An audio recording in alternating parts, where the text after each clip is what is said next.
O dahil ayaw tantanan ng mga kaibigan nating DDS vlogger ang pagtuligsa, ang pag-question dito kaya J. Ruiz, mga kababayan, tungkol sa issue ng 206 million na di umano'y tinanggap nitong mama, naglabas po siya ng panibagong paliwanag niya, mga kababayan, na hindi nga akin yan. Sabi niya gano'n. Kaya malakas ang loob ko kasi wala akong natanggap na ganyang kalaking halaga. Halos mangiyak-iyak na itong mama, mga kababayan. Kulang na lang po tumulo yung duha.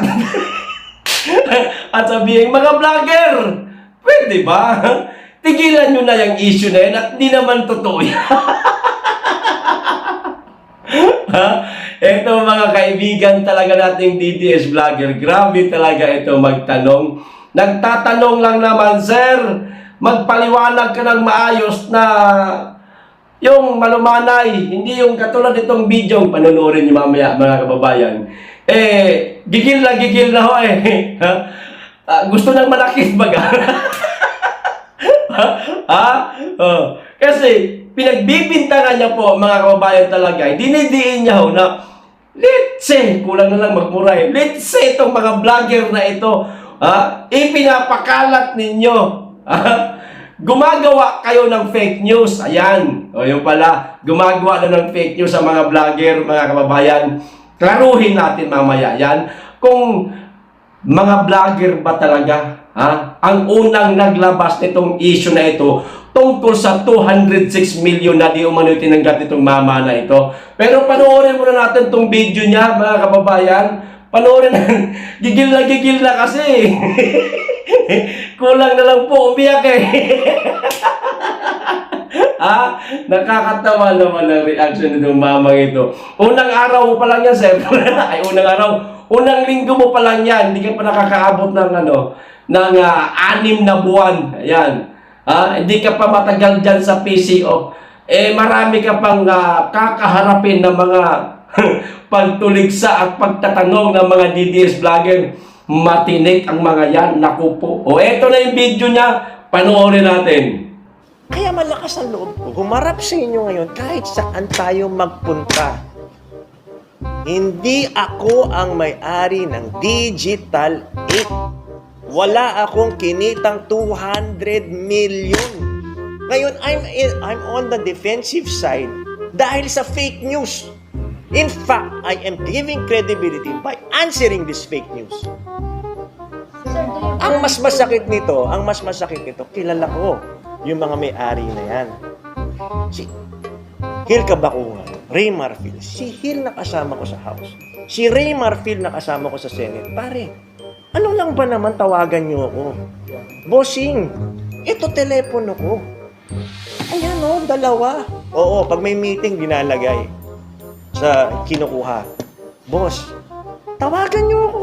Boss, totoo ba ito? O pare, totoo ba ito? Walang ganun eh. It's basic in journalism. You get both sides. Saan ang balance doon? Where's the fairness in this? So, ayun na nga, mga kababayan. Hindi nyo ako tawagan. Ito, 2 cellphone ko. Mano man naman, tawagan nyo muna ako. Pero, sa social media kasi ngayon, mga kababayan, usap-usapan, di umano, ibinibintang na nila sa mga DDS vlogger. Dahil nga, ayaw tantanan ng mga DDS vlogger ang issue tungkol ho dito sa 206 million. Kumbaga, DDS vlogger na ang masama ngayon. Ewan ko lang kung gaano to katotoo kasi yun ang mga nababasa ko sa social media, mga kababayan, di umano. Pinagbibintangan na ang mga vlogger ng DDS. Klaruhin natin to. Klaruhin natin to. Kung hindi ako nagkakamali, ang unang naglabas nito, mga kababayan, ay ang politiko. Ayan ang sabi ho dito, 2 araw na nakalipas, mga kababayan, ang sabi ho dito, a media company co-founded by former ABS-CBN reporter J. Ruiz secured 206.52 million worth of contracts from the Philippine Charity Sweepstakes Office o PCSO in the last quarter of 2024, just month before his appointment as Communication Secretary, mga kababayan. At ang tindi ho ng title ng kanilang tawag nito, artikulo, parang tumama sa loto. Puk! Walang question mark, mga kababayan. J. Ruiz Company bags 206 million contracts from, hindi ko na mabasa kasi, hindi ko na kinilink.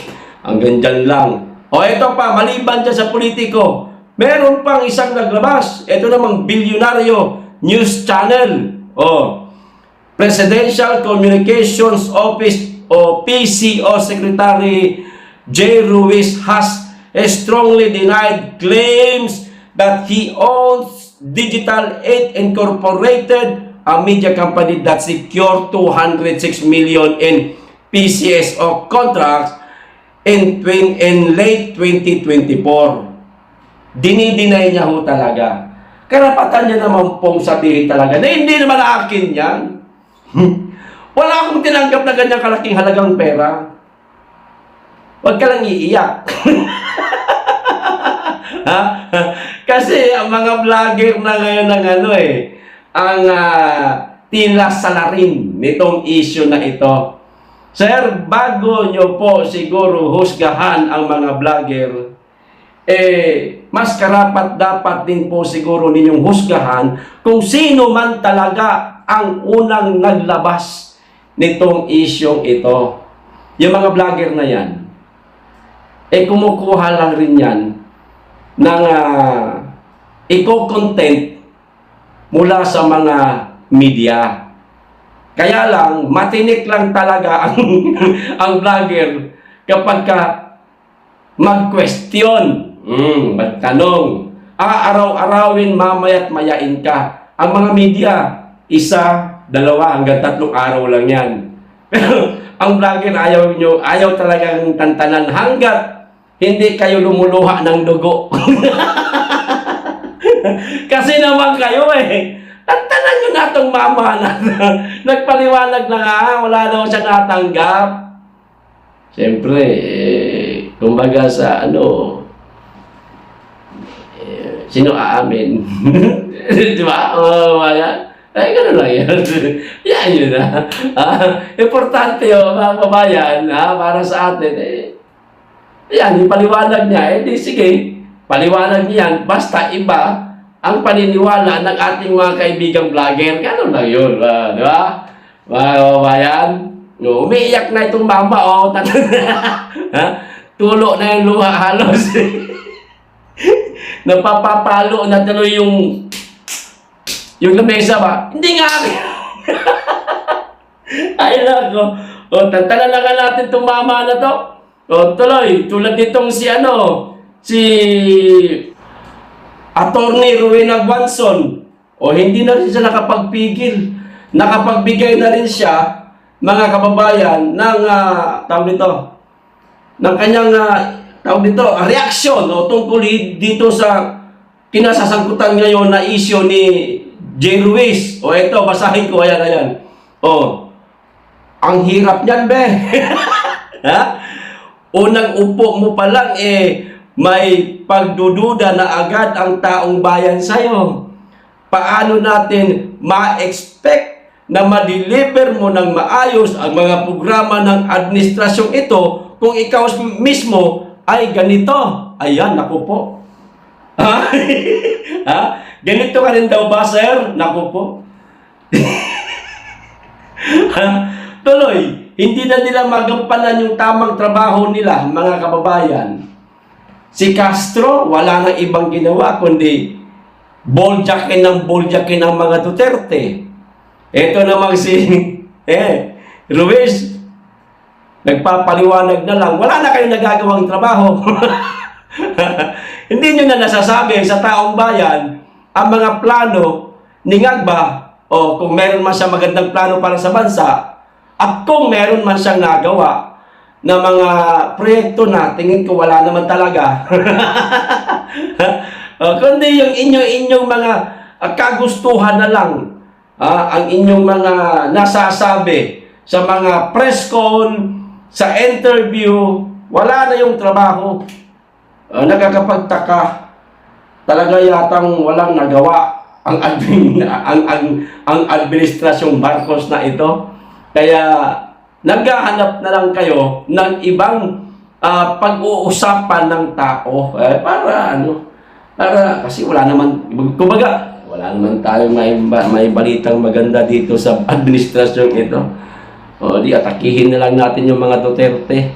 Ganon ba? O di ba? Sakyan na lang natin tong 206 million para makalimutan ng taong bayan. Hindi hanapin sa atin kung meron bang nagawa ang Marcos admin. Parang ganun lang mga kababayan. O ano sa palagay ninyo? Kaya na po ang humusga. Nandito lang, maraming salamat. Mag-iingat kayo lagi at higit sa lahat, mahalin natin ang Pilipinas.